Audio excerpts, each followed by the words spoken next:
Welcome, everyone. We have a very exciting show for you all today. We are going to be analyzing key races in the upcoming November 8th midterm elections. We're going to be analyzing it in the context of one, voter suppression, and two, why voters must vote in this election and why it's so important. If you're interested in that, stay tuned right after this.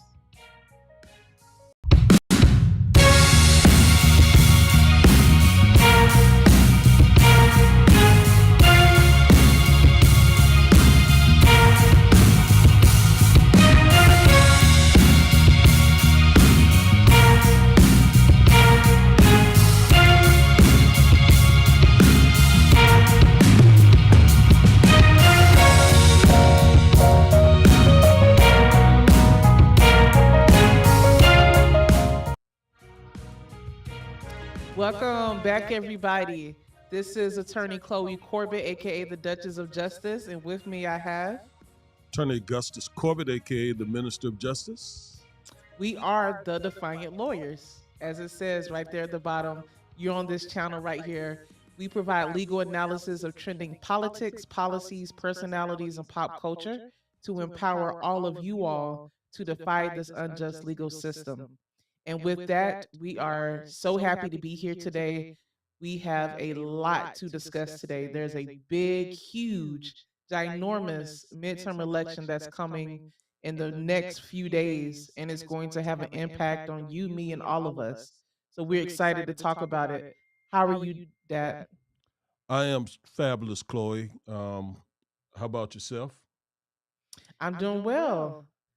I missed last week, so it feels good to be back. Well, it's good to have you back. Good to have you back. Thank you. Thank Let you me so make much. sure the audio is sounding right. I just Okay. got notification that it sounds a little bit something. Everything seems to be right on my end. If you would, just make sure that you are coming through the professional mic and not the computer mic. Sounds like you are. Yeah, it looks like I am. So hopefully things will begin to even out, equalize. Okay. I think it is. Let's go. Okay. So please let us know if my mic is not sounding good. I hope it does. Um, but like I was saying before, we are going to be analyzing the key races that are coming up. There are governor's races that are coming up. There are senatorial races as well as House of Representative. If I remember correctly, there's 35 Senate races that are set to be determined for the midterms. All of the U.S. House of Representatives are up for reelection, and then various governors as well. So there is a lot of important key races that are going on right now. The first that I want to focus on, Dad, and I think you have a slide for this, I is the race out of Georgia, the race between incumbent Raphael Warnock and Herschel Walker. Just a few weeks ago, we did an analysis of the debate between them, and we had various thoughts. Um, at that time, I thought that Reverend Warnock, Senator Warnock, could have been more passionate, had more fire on display, but like you said, he is a quiet storm. And after rewatching the debate, I think he did a good job of just providing a contrast with Herschel Walker. Herschel Walker, because the expectations were so low, I thought that he did all right. I mean, he wasn't amazing, but because they were so low, because he has just seen just so incompetent, him doing all right was pretty good for him. But the content is what we focused on. The content and the contrast between these two men could not be more significant. And if people were really listening to what each of them said, especially as it relates to the Black community, then the best candidate is clear in our eyes in terms of what is going to be best for Black voters, and that is clearly incumbent Senator Warnock. There were so many things that Herschel Walker said that would be detrimental to our community. So, what are your thoughts about this upcoming race? Before I go to you, Dad, also the polls, the polls have been so close between Warnock and between Walker, and it's amazing to me that they're even that close. So, just another thing that I want to couch this whole conversation in before we get into more details. I believe that the economy has been so important for the past couple years. And the Democrats, in my opinion, have not put a focus on the economy. They've relied on other issues, abortion, focusing on how the democracy is deteriorating. That's what President Obama has been saying. But what matters most to most people, Democrats, Republicans, and everyone in between, is the economy. And I don't believe they've been effectively pushing it, and that's left an opening for the Republicans. So, with all of that, Dad, what are your general thoughts, and what are your thoughts on the Georgia Senate race? Yeah, that's wide open. Um, since we talked last time about Herschel, two notable voices are made statements, speeches, one of which was Obama, and it was really good. Go to our TikTok um, account and listen to my reaction to President Obama's speech about Herschel Walker. He was stumping for Warnock, but he had comments about Herschel, and they just made so much sense. Um, Herschel's a great football player, to summarize Obama's comments, but you wouldn't get him to fly the plane if you were flying from here to there, nor would you get him to perform your surgery because he just doesn't have the skill set to do those things. And Obama was making the point that he doesn't have the skill set to be senator. This has not been his space all his life.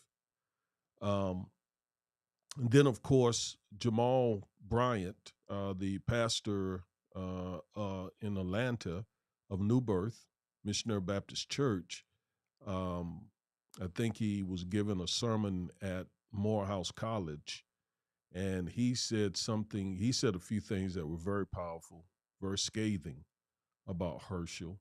I won't repeat them. Just go online and find those comments. But I think he hit the nail on the head. Can And you give us a then, hint of what he said, Dad? I hadn't heard his comments. oh, really? Yeah, he basically, wow, he said that the white power structure was has been very bothered by the changing demographics, and so they found sort of the lowest version of an African American man, one who has been told what to do by white men since he was 16 years old. Mm, Um, and I think he's okay. referencing, yeah, I mean, one, I think he was referencing the fact that Hirsch has been an athlete since 16. And he talked about how those coaches have told him, where to go, where to eat, where to sit, you know, uh, where to study, what to say, um, and so on. So he ended up saying, we don't need a walker, we need a runner. We don't need someone who is going to be taking commands from Mitch McConnell and Lindsey Graham and Ted Cruz. We got one of those already in the Senate, Tim Scott. We don't need another one. Um, that's a summary of what he said. I would say, I in my opinion, this is not just about them gaining control of the Senate, although that's the most important thing. I think that they also will try to use Herschel to control the narrative, right? To control this narrative of whether America is a systemically racist country. I believe that they will They want him in the Senate because he is a wealthy African American man with mental illness from the South. And they can point to him and say, if Herschel Walker can become wealthy, given all his issues, then this country must not be systemically racist. It must be that these black agitators, the Black Lives Matter movement, and all of these progressives out here who are saying the country, critical race theory, and all that, they are absolutely wrong. Look at Walker. If he can do it, anybody can do it. And so the reason that you see so many black issues in our nation is not because of systemic racism. They would likely argue that it is black culture. So Herschel Walker gives them the opportunity to not only control the Senate, but to control the narrative as to whether or not this country is systemically racist. Yeah, and I think these two candidates, they really get down to the heart of kind of where we are as a country post Trump in terms of whether or not Trump's power is still going to continue to hold versus, someone who is anti-Trump. And so I think the Georgia race is really going to shine a light on, okay, where are we truly at as a country? You know, does Trump, even though he's not on the ballot at all with these midterm elections, are the ideals that he brought into politics, the way in which we conduct politics, the insurrection, all of that, all of those new aspects of politics that have come out, is that the direction that this country is going to go in? And I think the Georgia race is really going to show which way the country is turning, as well as all of these other races that we're going to talk about too.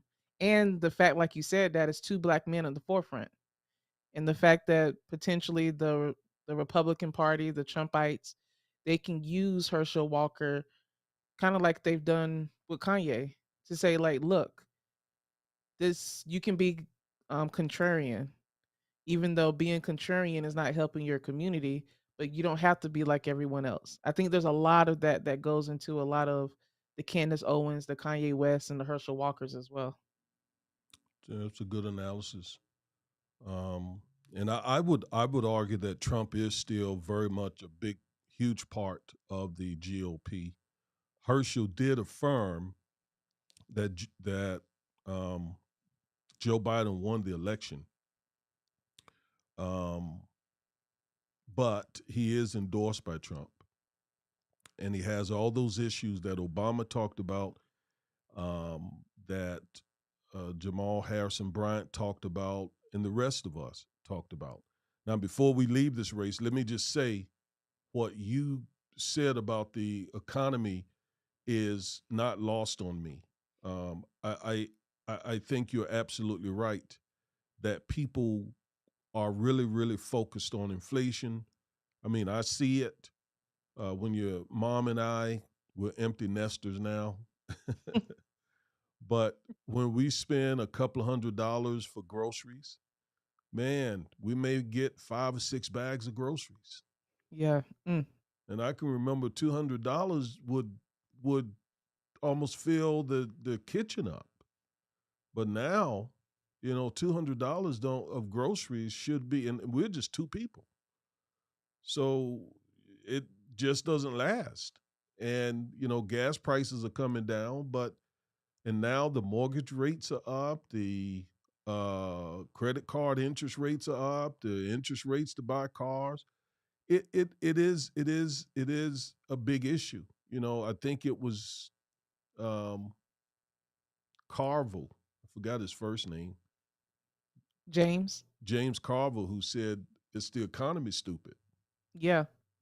That's what it So is. it is. I agree, but I do want to say I don't think it should be the major issue here.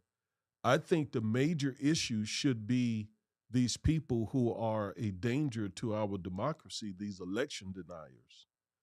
And that's why I say Trump is all over this thing because about 100 people running for GOP seats across the country are election deniers, many of whom we're going to talk about, many of which we're going to talk about today. With that said, I'll progress to the next race, um, the Pennsylvania race between Dr. Oz and Lieutenant Governor Fetterman. And of course, I got Oprah there because she just endorsed Fetterman, although she helped Oz get his start. Yeah. Wow. There's so much to say about that. Before we get into this race, Dad, I don't know. I want to slightly disagree with. I agree that the election deniers are important, and Don't that's what we slightly need to be disagree. focused on. Go ahead and disagree. Put it out there.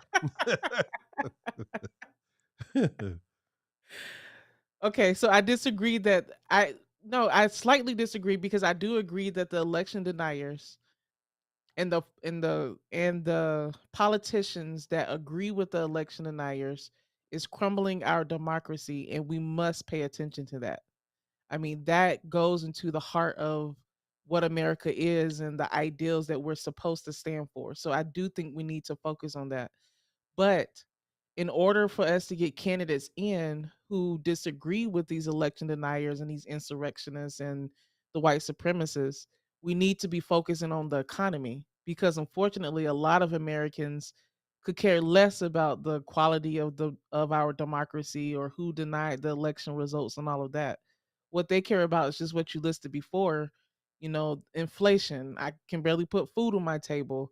I'm trying to buy a house. I think that that is where the Republicans have had an advantage over the Democrats with this cycle. Instead of just focusing on the economy, keeping keeping your seats in the Senate or trying to raise your seats in the Senate, keeping control of the House, and then you continue to go after the election deniers. Because if there's no Democrats or Republicans in there who are against the election deniers, then that doesn't help anyone either. You see what I'm saying? I do, and I again, I think that when I weigh inflation and the fact that groceries and other things are costing more against the fact that there are folks who are going to be elected who threaten the very foundation of our democracy, which is our election system.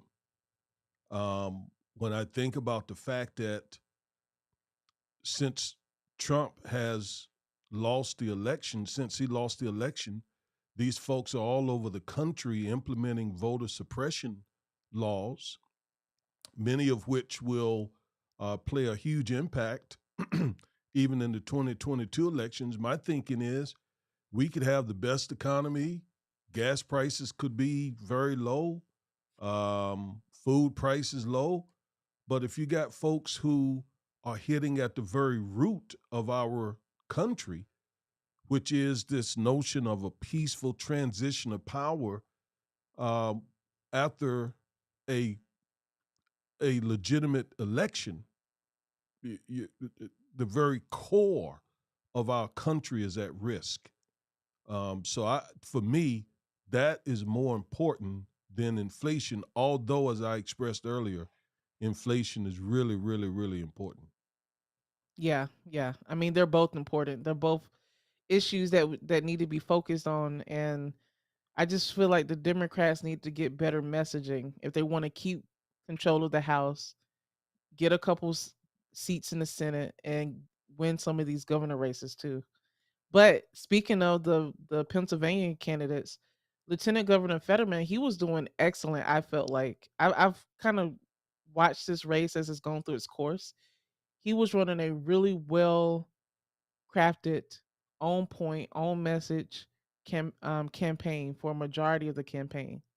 But then he had his unfortunate health issues and the stroke.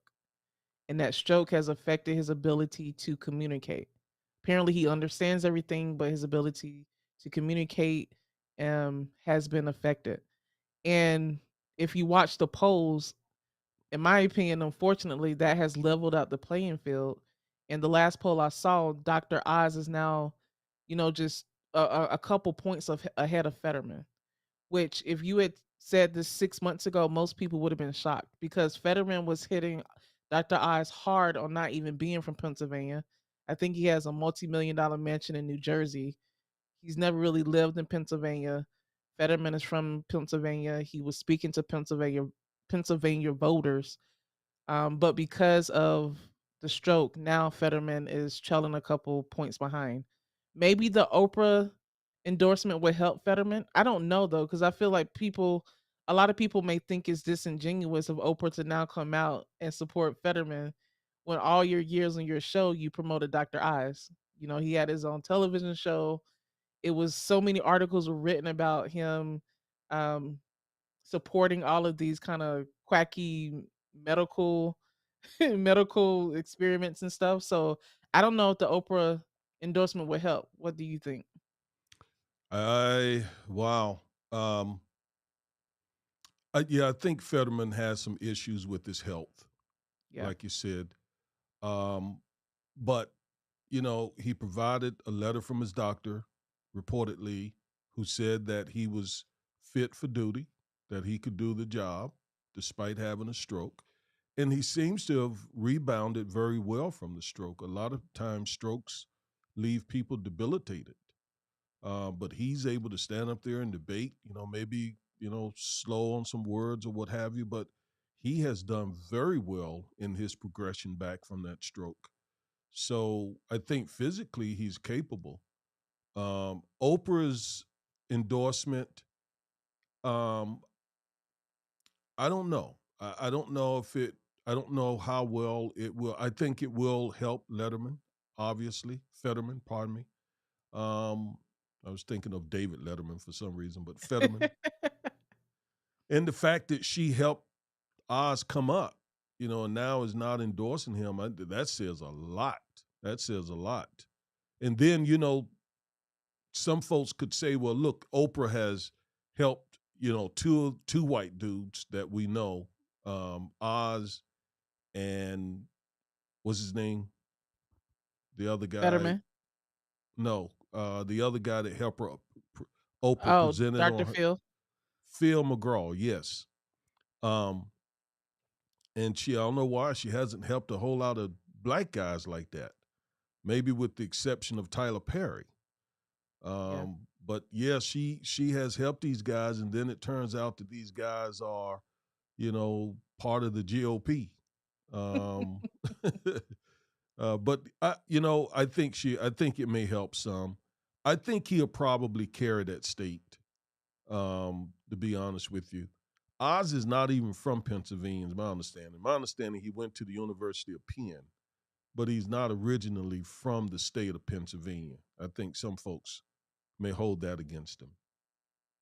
Yeah. Now, what Fetterman so Fetterman is known for like supporting weed legislation, decriminalizing marijuana, all of that. But there Good for is him. something that Good for him. I know, good for him. That needs to be done. Yeah. But there is one thing that I felt like was effective at attacking Fetterman at the debate, which is I don't know all of the details, but my understanding is that some years ago, when Fetterman was a lieutenant governor, there was a black man in his neighborhood, and he approached the man. I don't know if it was at gunpoint or something, but there was some type of, what are you doing here? And it turns out the man was just there was nothing criminal going on. So the Republicans have attacked him for that. So I don't know so if that's had any So play. Fetterman was a Karen at one time, a male Karen. Yeah. Wow. That's what they said, yeah. And he was like, "Well, the voters in my state know that I was just protecting my neighborhood, and I was doing what I would do if anyone who I felt was a danger, whether black or not." So, That's a biggie. I mean that yeah. it for me it's still not enough to support an Oz, a man like Dr. Oz who is supported by Donald Trump. Still wouldn't be enough for me, but that knowing that Fetterman did that and then excuses it by saying, "Well, I was doing what anybody would do who's trying to protect their neighborhood," because the inference is, you see a strange black man in your neighborhood, anybody would, come on, man. So, I don't Well, know if that's gonna go Yeah. ahead. I just wanted to welcome Rodney Williams. He says, hello, guys. Hello to you, What's Mr. up? Williams. Thank you for tuning in. Yeah. Yeah. So this is another, I mean, it's another race that's very, very interesting. It's definitely leveled out some since Fetterman had a stroke and his health issues because Republicans are hammering, should is he even physically fit or capable to be in the Senate if he cannot communicate? And I think that that has been slightly effective with some of the Pennsylvania voters, but I don't think it's enough to overcome the wave that Fetterman has come on since he came into the race. Because he's a tall guy, he dresses in baggy jeans, kind of like of the people. And I feel like the Democrats have been pushing him because that's more of an image they want to tap into, the everyday Americans. So we'll Yeah, see. my prediction is he'll pull that out. I don't know. Yeah, I think so too. All right, so let's move to the Florida race, senatorial race. We're not going to be able to get to, I think there are like some 30 different races out there, maybe more, but we picked out a few. This one obviously Representative. is very intriguing. Representative Val Demings. We misspelled her name. We got two M's there. It should be one. And Lil Marco, incumbent Senator Rubio. I mean, it's the nickname his leader gave him, so I'll roll with it. His leader, Donald Trump. From what I understand, though, Representative Demings is looking like she'll be. It looks like she'll be defeated here. Yeah. And from what I can tell, like reviewing some of the polls, she's been running behind Rubio for the entire time that she's been in the race. So it would not be surprising at all if she is defeated. I thought she did great in the debate. I watched a portion of it. She was strong, she was articulate. The fact that she's former law enforcement, I think helps her.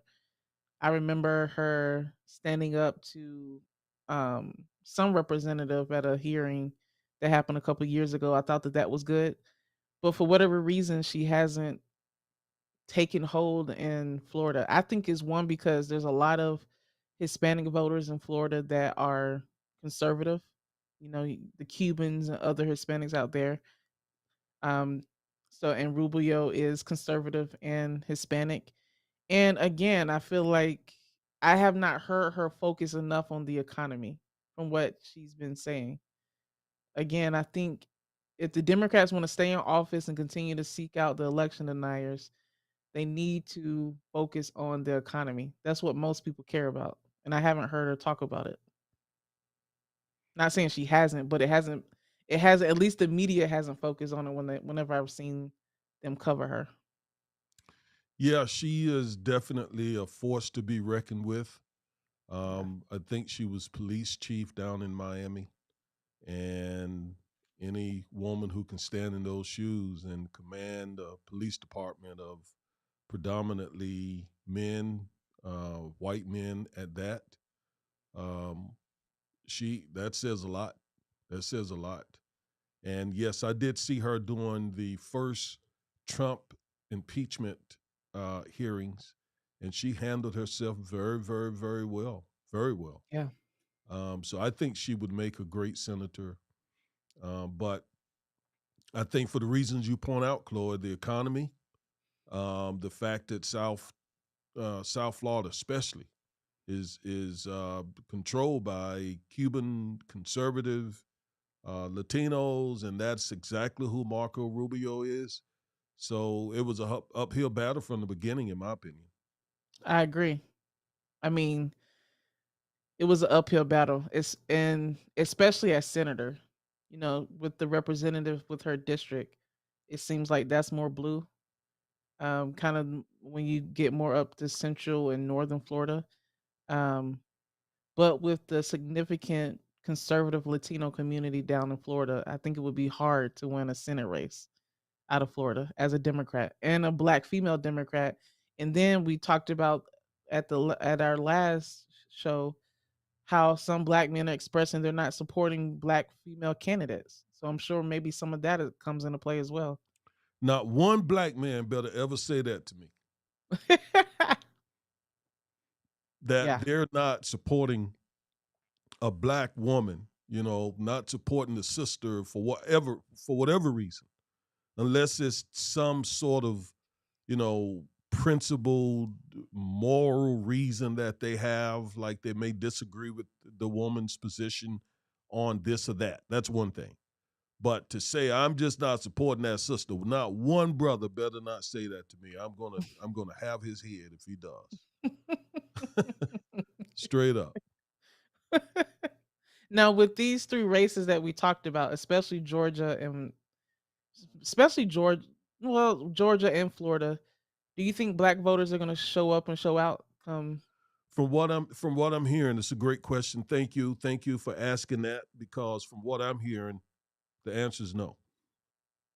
From what I'm hearing, white conservatives are fired up, but many blacks are not, especially young people. From what I'm hearing, um, that's a problem. That's a huge problem because, again, Trump has his base fired up and ready to go, and they're hitting the polls. In fact, several million people have already voted. Several million people have already voted. Mm, And by the way, let's encourage everyone under the sound of our voice who has not voted yet. Make sure you go vote this coming Tuesday, November 8th, for the candidate of your choice. But go and make your voice heard. Okay? yes. We hope you vote against election deniers, but and those who are for social and racial justice. But just make sure you go and vote and be seen, be heard, make your voice count, make your vote count. Not only for what past generations of African Americans have done to get us this vote, but for the future generations, our children and grandchildren, etc. I was talking to a conservative friend of mine. I do have a few of those. And, you know, we were just talking about various issues with politics coming up and everything. But they really are fired up. And it's because they have been so successful in pushing this false idea of wokeness, and everything is just focused on race. And you're trying to change, Disney characters, and you're trying to change, you're teaching critical race theory, and not everything is about race. They've been successful in doing that. And that really has fired up the base. And then you couple that with their focus on the economy and supposedly being better on the economy, even though most Republican presidents run up the debt and the deficit, and bail out these major banks and corporations. It's funny that that's what they focus on, but they've successfully gotten their base riled up, and their base typically will show up and show out. What helps Democrats is getting black people fired up and getting young people fired up and getting more people registered to vote. That's why we have voter suppression up here, because that is one of the strategies that the GOP uses to try to win these elections, is to suppress the black vote. And that's what they're doing in elections across the country too.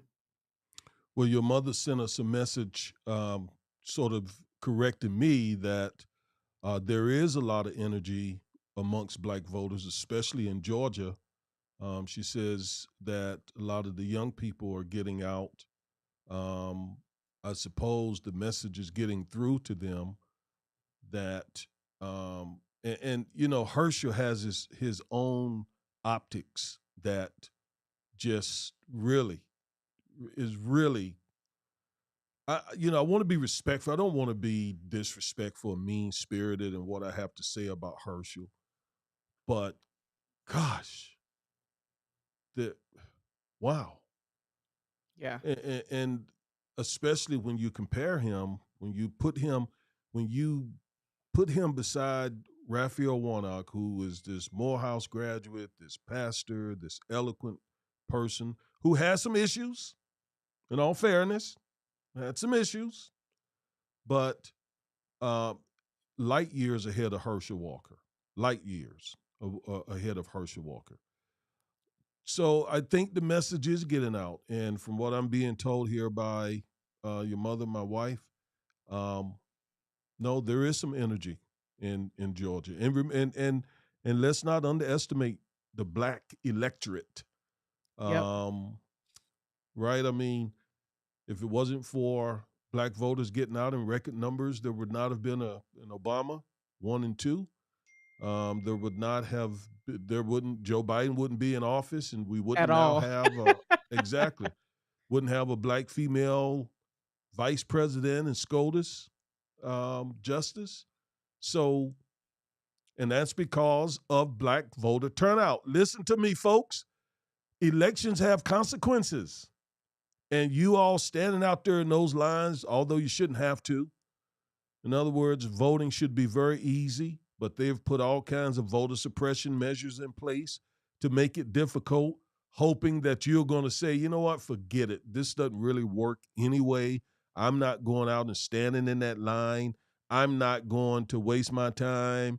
Um, Plus, they got I read an article a couple of days ago where they got law enforcement officers, deputy sheriffs at the ballot boxes. They got these armed militia guys standing out around the polling places. I mean, all that's voter intimidation, Yeah. and we know all the voter suppression stuff that they've done. And I'm concerned that even with the energy that may be in the black community, I'm just concerned that these measures, these voter intimidation and voter suppression measures, may end up impacting the election more than we want to admit. Yeah. I just want to read some numbers too. So early voting in Georgia ended on Friday. And as of Friday evening, more than 2.4 million Georgians voted in the 2022 midterms, Wow, either by voted in person or absentee wow, ballot. And that total is the highest ever for early voting in a midterm election in Georgia, and about 25% more than in 2018. That's pretty huge. that's big. That's big. If there are any folks from Georgia or any folks from any of these states that we're talking about listening and you plan to vote or plan not to vote, or you have voted or you have not voted, and you want to comment, feel free to go to, you're looking at us on YouTube or Facebook or one of the other outlets. Feel free to comment. We'd love to hear from you. We'd love to hear from you. Chloe, let's look at the North Carolina race, Okay. our home state. Yes. This is Shara Beasley, who was North Carolina's first black chief justice on the North Carolina Supreme Court. Shara Beasley, and her opponent. Now you see that little star I got beside his name. Mm-hmm.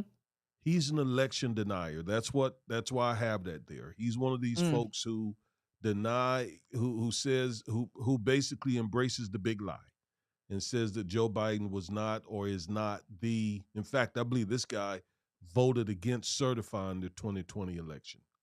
Mm. Um I to me he's dangerous. I see him as an existential threat to our country. Period. Point blank. For me personally, I don't care what inflation is doing right now.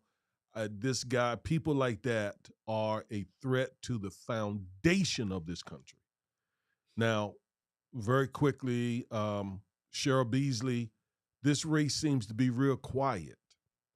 And I I was think, just about to ask about because I have not heard much about it at all. yes, and I think a quiet race does not play well for the Democrats.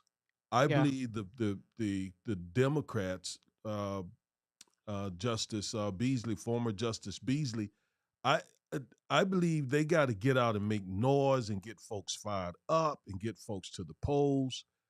And this seems to be real quiet, real quiet. I don't know if her approach is that of a judge, really measured and judicious and so on. I'm not certain, but I don't think that's good.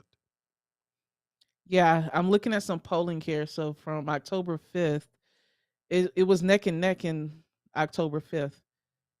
A Raleigh WRAL poll showed that 43% of likely voters favored Republican candidate Ted Budd and 42% preferred former Chief Justice Beasley. So it Could was you neck could and you neck. repeat that again? Yeah, so according to a poll back in October, early October, 43% of likely vo- voters favored Ted Budd and 42% favored Justice Beasley. So it was neck and neck at that time. It doesn't seem like there really has not been a lot of movement. So I think you're right, Daddy. Hopefully Justice Beasley can energize her base and get more people out because right now it's neck and neck. And so it seems like it's going to be about okay, who can get the most people out, the majority of the base out to come vote for them. Yeah, I agree. I mean, and this is real quiet, and that kind of concerns me. We're from North Carolina. We still have our ear to the ground there, and I'm just not hearing a lot. I'm not hearing a lot. So I don't know. Maybe there's more happening than what meets the eye. Maybe the media is not even just covering the race. Maybe that's what it is. Maybe the focus is all on Georgia and some of these other races, and North Carolina just isn't getting the attention. But it just sounds a little quiet. By the way, Rodney Williams says he looks sneaky. I think he's talking about Representative Ted Budd. Let me put his face back on the thing. He looks sneaky. If he's an election denier, he definitely is sneaky. Yes, he is sneaky. Good Unfortunately, observation. too, there's a new poll or newer poll that I found. Bud is leading was leading Beasley October 18th, 50 to 44% Wow. after a debate they had where they sparred over various issues, including abortion. So he's likely gonna pull it out. Well, the thing that people don't realize about North Carolina is one of these. It's it's a dichotomy, right? Yeah. It's a home state. Love it.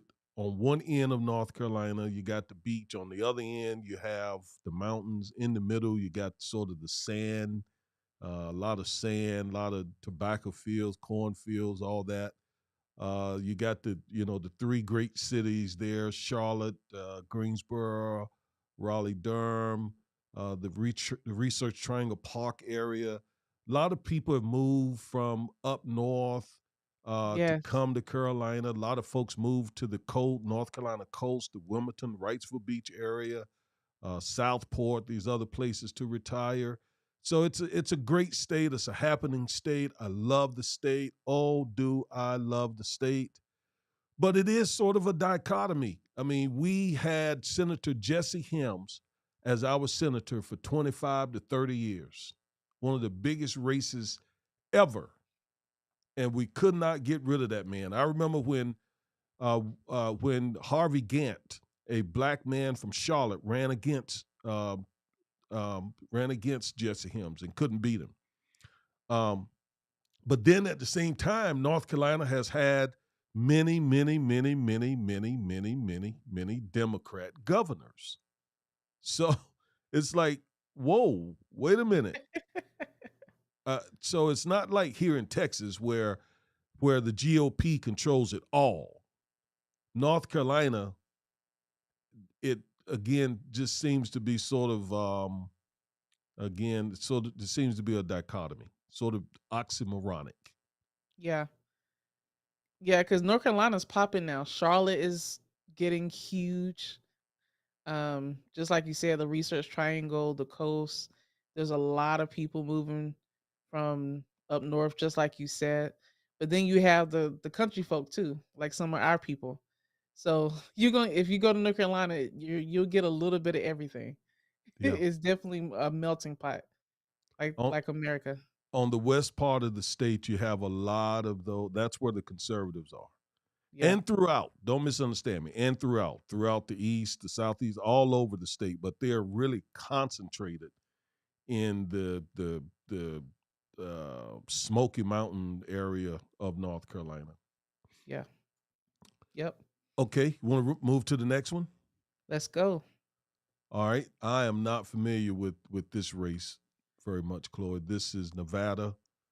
The incumbent is Catherine Masto, and her challenger is Adam Lexalt. Lexalt. Adam Lexalt is the son of Richard Lexalt, the late Senator Richard Lexalt from Nevada, if I remember correctly. See the star, he's an election denier. In fact, he was the face of the election deniers for the state of Nevada. I think he was the attorney general. So to me, this guy is very dangerous to our democracy, to our democratic, let me be more precise, to our democratic republic. Yep. Okay. He is very dangerous. Um, I again, I think Nevada is a fairly conservative state, so whether Catherine Masto can hold her seat, we I guess just got to wait to see. I know that Nevada has gone blue a couple times. I don't remember if it went blue for the 22 presidential election or for the 2018 midterms. Um, but it is fairly red, like Arizona is fairly red. I would maybe classify them more as purple now. So I think that'll play too. Just how can Representative Lax wait, so Representative Laxalt is the one who's the election denier, right? Right? Okay. And he's the Democrat? No, Oh, he's Republican. yeah, he's a Republican. Okay. So I don't know. It'll be interesting because Nevada is so purple to see which way they sway. Again, I think that the only advantage or the main advantage that he would have is the economy and inflation. If that's what people are thinking about when they go to the ballot.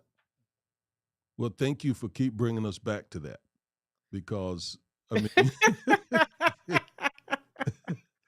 because you're absolutely right. I saw a poll a week or so ago where the top concerns for voters, Republican and Democrats, have to do with the economy. No Yeah. question. But I just want to take a microphone and stand over the country and say, "Hey, even if the economy is great, what if you let these election deniers in office, they're gonna disenfranchise black folks. They're Yep. going to set up this that Trump may become the dictator because he's running again in 2024. He hasn't announced it, but I'm announcing it for him because I know he is. He has a bunch of people in place that will help him steal this election come 2024. So that's why I think folks should not just be focused on inflation. They should be focused on the threat to our country if these people get in office, because coming behind them will be Donald Trump. You heard it here, folks. And his effects are still being felt today from the Supreme Court, the justices he put on the Supreme Court, the federal court judges, all of the judges that he appointed there, and then everything on down in terms of what he's done. We're still feeling the effects of Trump. And with those federal judges, we're gonna feel those effects for decades because they are lifetime appointments. And it's very hard, extremely hard, almost impossible to get federal judges off the bench.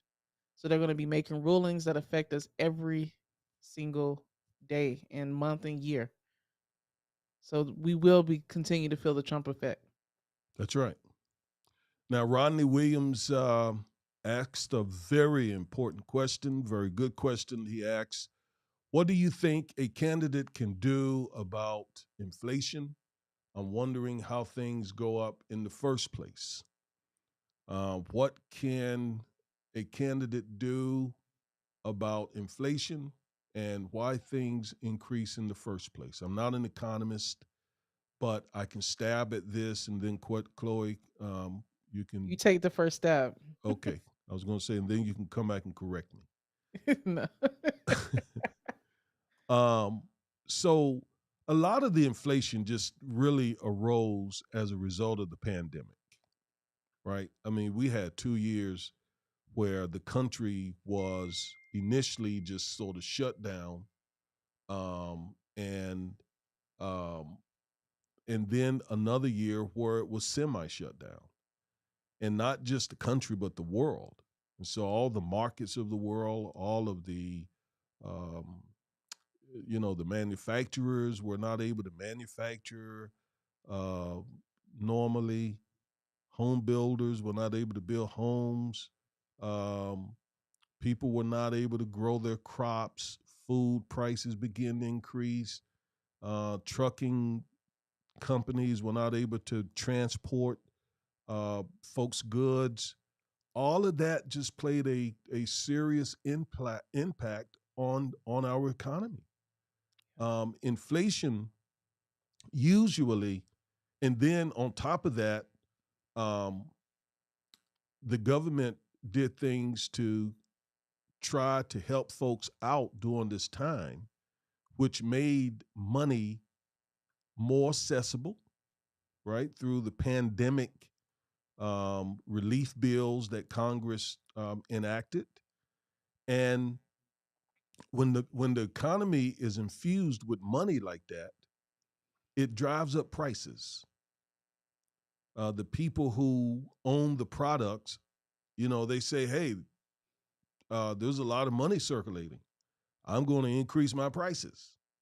I can get more money for this or that because there's a lot of money out here right now." That's what drives up inflation, and then also when what you have is in great demand, that also will drive up prices, right?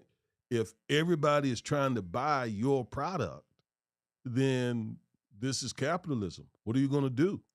You're gonna ask more for it, right? If you got, let's say you got a vintage GTO Pontiac 69. That's my favorite muscle car. All right. I mean, it's just a beautiful car from my childhood. Black.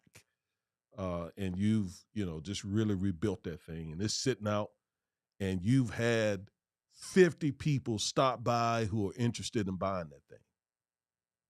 That means your car is in demand, and you were thinking of only asking $50,000 for it. Well, I believe I can get 60 for this. Mm. Probably can get 70. So that drive that you inflate your prices. Some of that's going on as well. What a candidate can do, um, well, a candidate is a part. Politicians are a part of their political party, and their political party, um, put forth various policies that they think will help the economy. Joe Biden put together a policy with the inflation. In fact, let me stop there and let you take it from there, Chloe. I think you covered it very well. I will say, just historically, the incumbent party that is in office when there is inflation typically doesn't do well because people blame the party that is in power. Um, and just like you said, inflation is a rise in prices, and what a candidate can do. I think you were getting into that before you turned it over to me. I think is, if they are part of the House of Representatives or the Senate, then President Biden, he signed into law the what Inflation Reduction Act, so they can work on legislation to try to help people who help the economy. Those of us who are experiencing inflation. Um, I think another big focus should be on raising the salary of people. I think people just work too much now.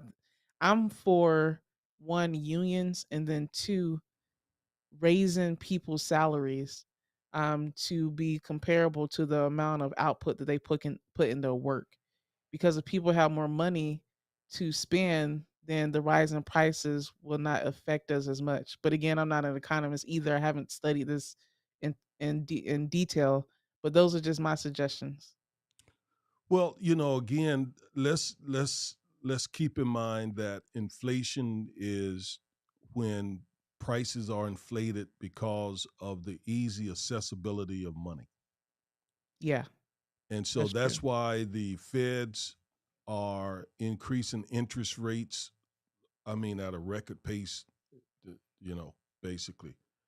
And that's to sort of slow the economy down, to um, basically cause people to lower prices because money is not circulating as much as it had been. Um, Also, basically slow the demand for things down. Um, and with that, so back to my car example, I had 50 people last year. This time I put another car out there, sold that first one, put another car out there, same everything, and only 10 people stopped by. Like, whoa, wait a minute here.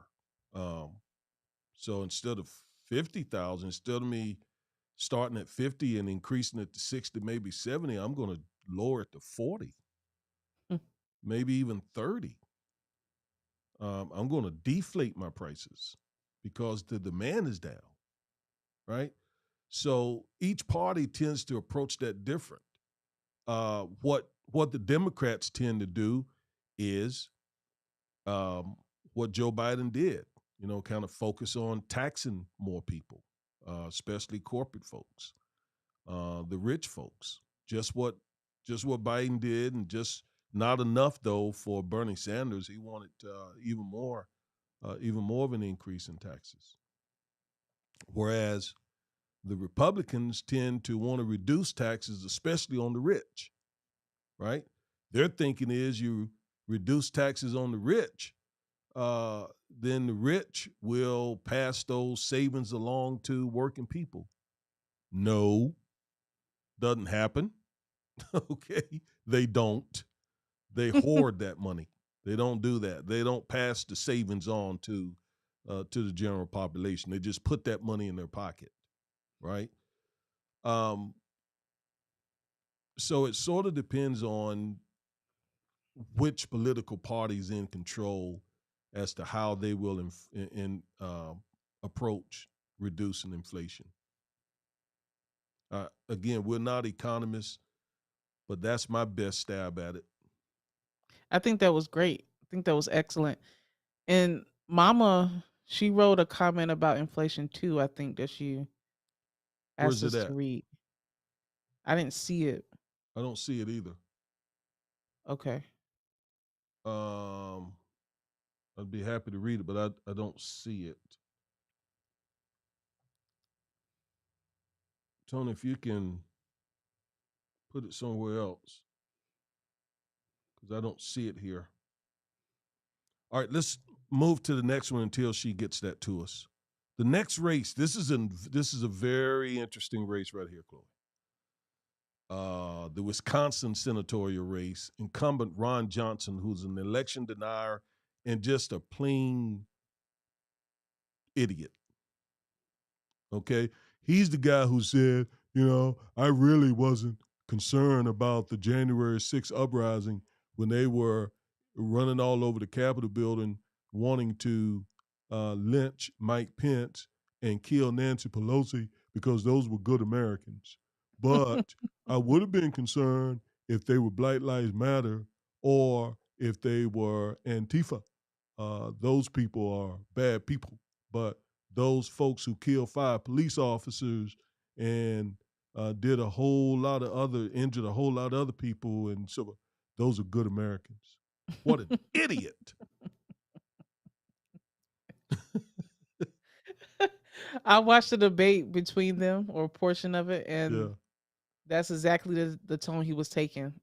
I thought Lieutenant Governor Barnes, I thought he did really well. Well, say his With first name. I mean, you got to give Mandela. you got to. I mean, we got to just stop and say this guy got a great name there, man. He does Mandela. Yeah, Mandela Barnes. Wow, Mandela Barnes. Mandela Barnes. Mandela. His parents named him, gave him a great name. Do you know if they named him after Nelson Mandela? Do you know? I don't know, but I would be surprised if they had not. Yeah, I think they probably did. Yeah. I mean, got to. But he's very well spoken, carries himself well. That debate was very interesting. And a poll that I just saw, it's a toss up between them as well. They're neck and neck, neck and neck. But all the Republicans need to gain the majority in the Senate is one to gain one seat. Yep. So, I mean, this is going to be an interesting election day on Tuesday. But if they gain one seat, let's look at that for a second. If they gain one seat, even 2 seats, even 3 seats, they still won't be in a position to get anything done. It just will mean the country will be locked up Yeah. because they will need 10 Democrats. They will need at least 10 Democrats to overcome a filibuster.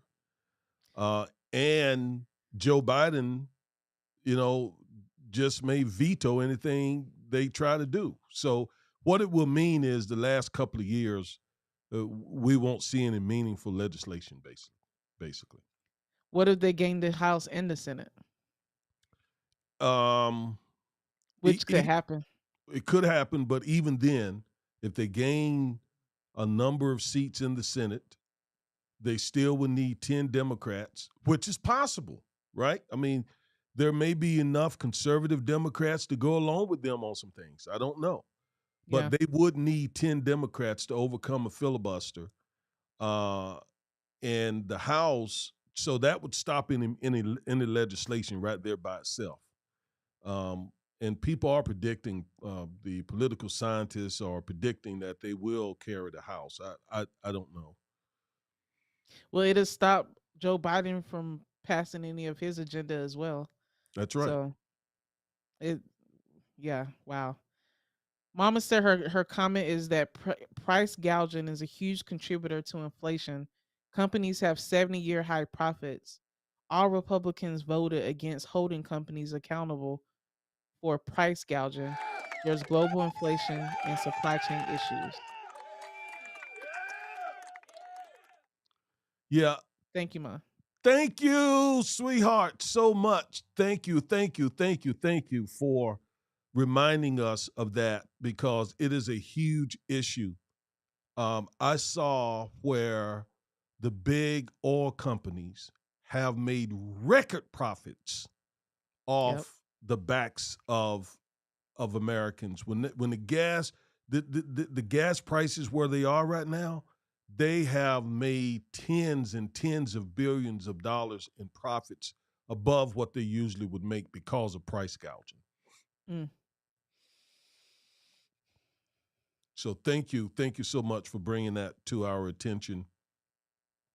A lot of times we don't talk about that, and the GOP is not going to talk about it because those same CEOs of the oil companies and other companies are Home Depot, and all the rest of them are spending huge sums of money to get those folks elected. So thank you, thank you, thank you, thank you, thank you. I think you deserve another applause for that. Yes. All right. This is the JD. huh? Oh, I was about to say JD Vance Yeah. Go ahead. and Representative Tim Ryan. I haven't.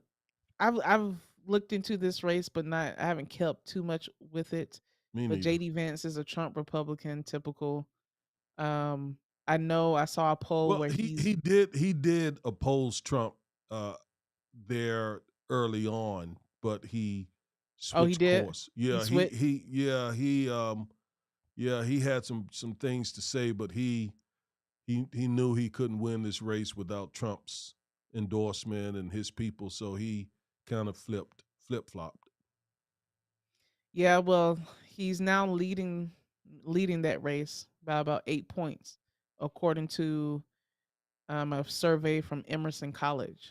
So, I guess that flip-flop helped him. Not I guess, we know that that flip-flop helped him and may help him win the race. I don't know much about Tim Ryan. Do you know anything? I don't. He's an Ohio politician. Ohio can be right of center, even very conservative. You get into the Cincinnati area and get over into the areas that are influenced by Kentucky. Yep. It can get real red there.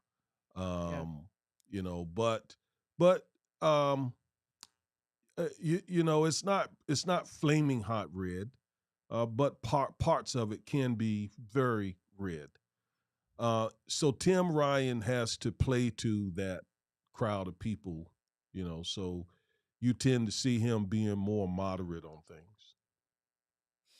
He has disagreed with Joe Biden quite a bit during this campaign. So, and again, that's just because he's being a pragmatist and trying to keep trying to gain some of those moderate voters, basically.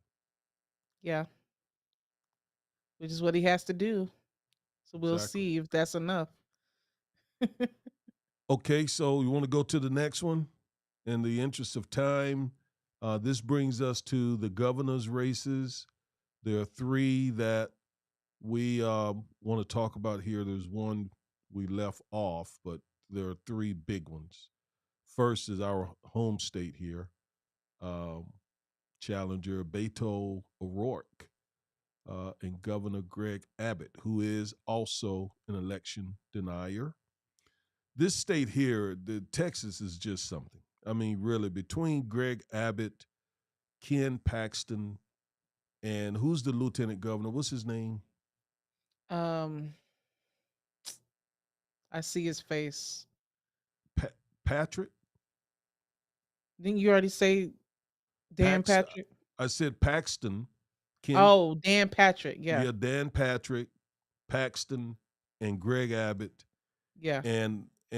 I mean the state is is red, purplish in some areas, but these folks are doing all sorts of things here. I mean, they are promoting a white supremacist agenda to the max here. I just got to be honest about it. And it doesn't look like Beto is going to win this race. I don't know if he's the best candidate at times. He's a little bit sometimes eccentric, which I don't know. I mean, I guess you younger folks like the eccentricism of candidates. But I just don't know if his style will draw enough of moderates. He's not going to get the red GOP base, but whether he can draw some of the moderates. Yeah, I think Abbott is gonna win. Um, I think Beto should have run for senator instead of governor. I think Abbott has a pretty big hold on the governor's seat here in Texas. Um, but I don't know. I For just don't see which Senate seat do you think Beto should have run for? um Corning or Ted probably Cruz? Cornyn. I don't think he could beat Cruz. He gave Cruz a good run for his money last time. He did. Yeah, he really did. Because Cruz is an idiot too. Yeah, he is. He thinks he's smarter than what he is. Yeah, And I he is he's smart. He is intelligent, but yes, he is. he's smug about it. He was the Solicitor General here for Texas. Yeah. He's my least favorite senator of all of them in the country. I think He he's most senators' least favorite senator from what I've heard. Yeah, even the GOP have said that he's a real jerk. And when I heard him say some very, very complimentary things about Strom Thurmond, I that that already didn't like him. That put him way over, and I don't like him column. Yeah. Yep. I agree. So yeah, But Beto's probably going to lose this. yeah, I agree. All right. Next is surprisingly the incumbent governor of New York. Looks like she's in a tight race as well by this election denier, Lee Zeldin. What do you say about this race? Isn't she the one that stepped in after Cuomo stepped down? Yes. So that could be hurting her because she didn't. I mean, she did not have to. Um, what is the word I'm thinking of? She did not have to campaign to get into her incumbent seat. Yeah, that's a She good stepped point. in once Cuomo stepped down. May not be as many connections to her because of that. That's right. And some people may resent her stepping into Cuomo's old shoes as well, because Cuomo was still pretty popular even with all of the negativity that was around him. I I don't know liked it. much about Lee I Zeldin liked him a though. lot. I like Como a lot. I know. I don't either. Just a big election denier. Trump. Trump is very unpopular in New York. Um, New York is very blue, very blue. So the fact that this guy is even close is surprising a lot of people. I guess it shows what you said, that this governor has not had the opportunity to really connect with New Yorkers. And then I'm also reading that he is hammering her and the uh, the mayor of New York City for crime, all the crime. And when I hear these Republicans talk about crime and inflation, I take it back to the pandemic.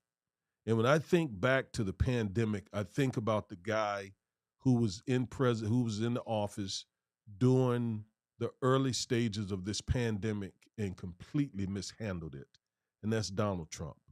So in my head, Trump is really his policies, the way he ignored the pandemic and didn't take it seriously, and even at times were flagrantly uh, acted as though there was no pandemic, I think made the pandemic much, much, much worse, quite frankly.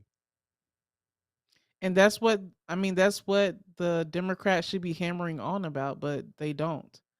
And it's unfortunate that they don't, that the rise of all of this crime started, like you said, at the beginning of the pandemic, and who was at the top at the beginning of the pandemic. But then that's kind of a double-edged sword too, I because agree. That is now a double-edged sword because Biden has been in office 2 years. I mean, at this point, exactly. it's your problem. We don't, It's and me included. We don't want to hear you pointing back to Trump. We want you to fix the problems.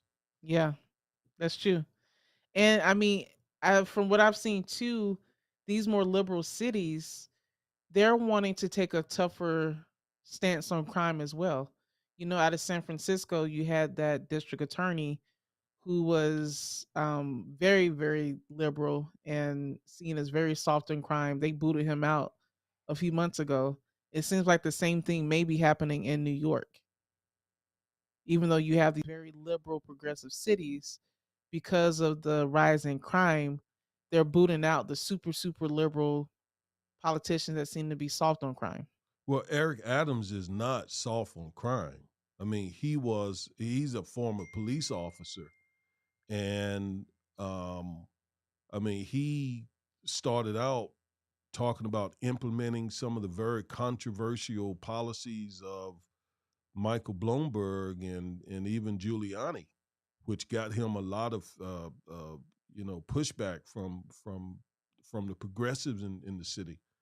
Um, so again, I wouldn't describe him as being liberal on crime or soft on crime.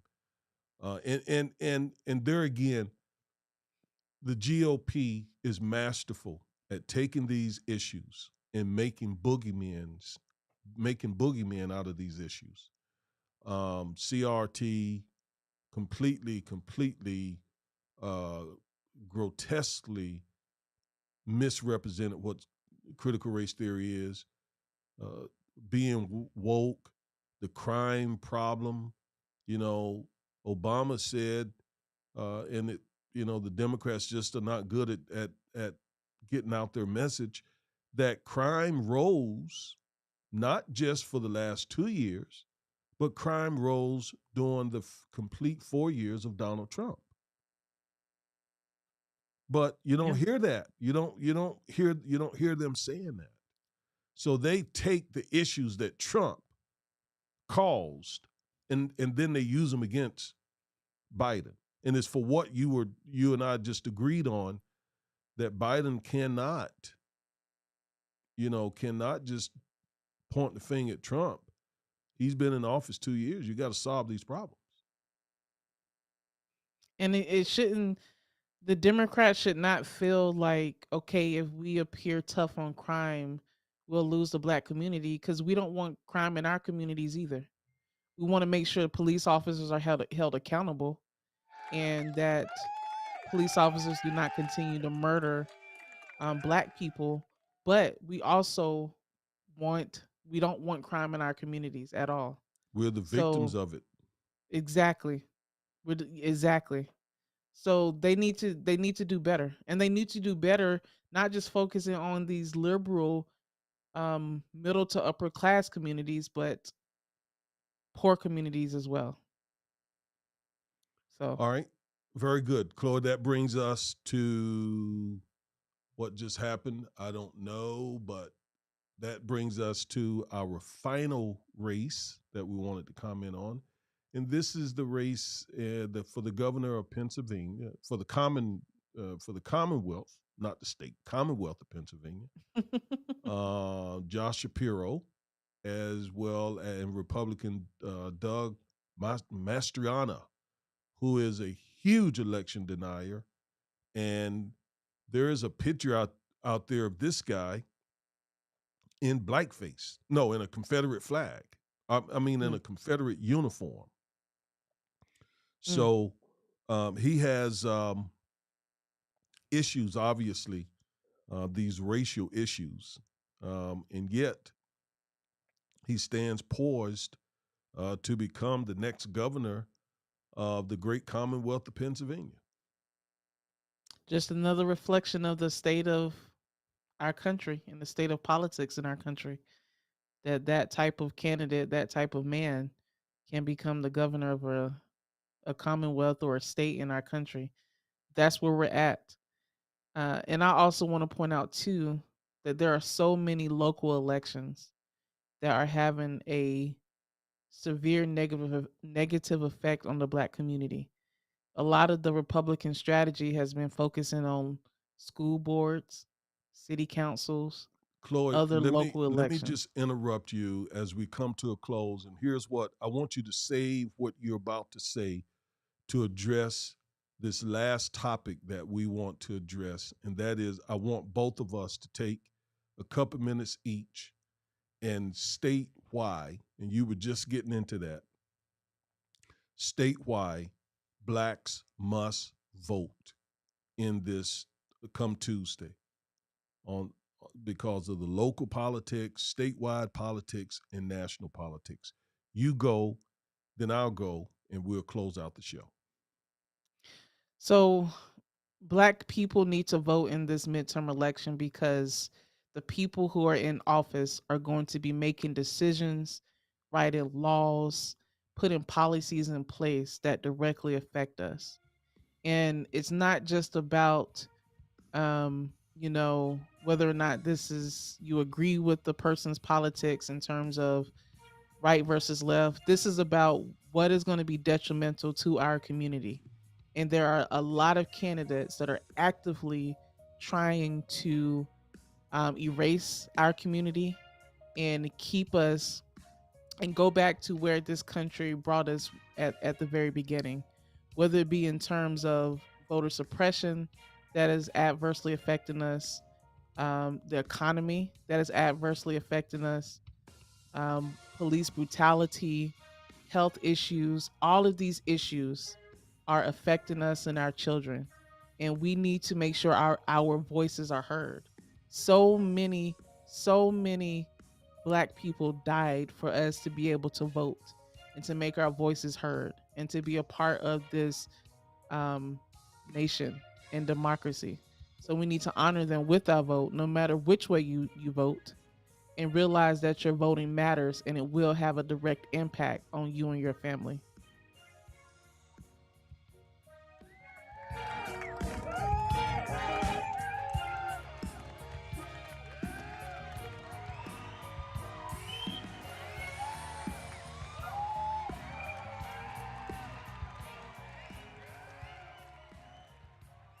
So, yes, you deserve a resounding applause for that eloquent statement.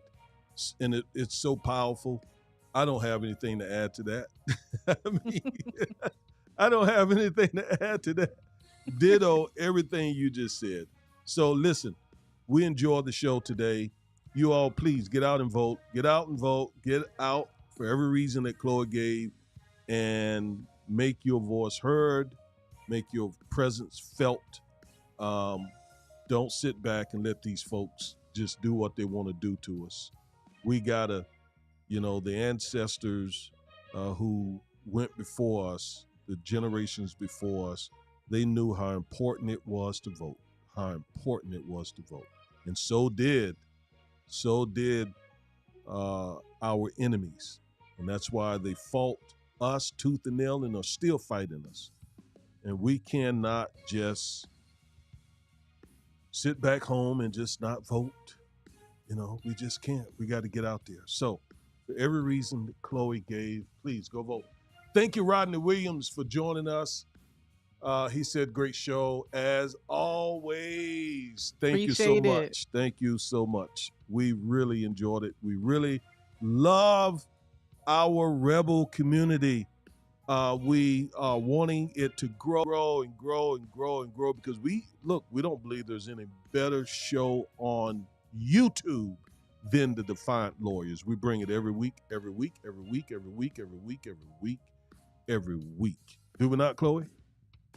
Every single week, we're going to be here.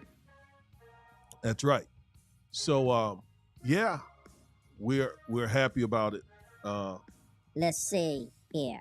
All right. The I voice is back. always like to leave with my other voice. Thank you all for turning in. Go and vote. Bye. Peace.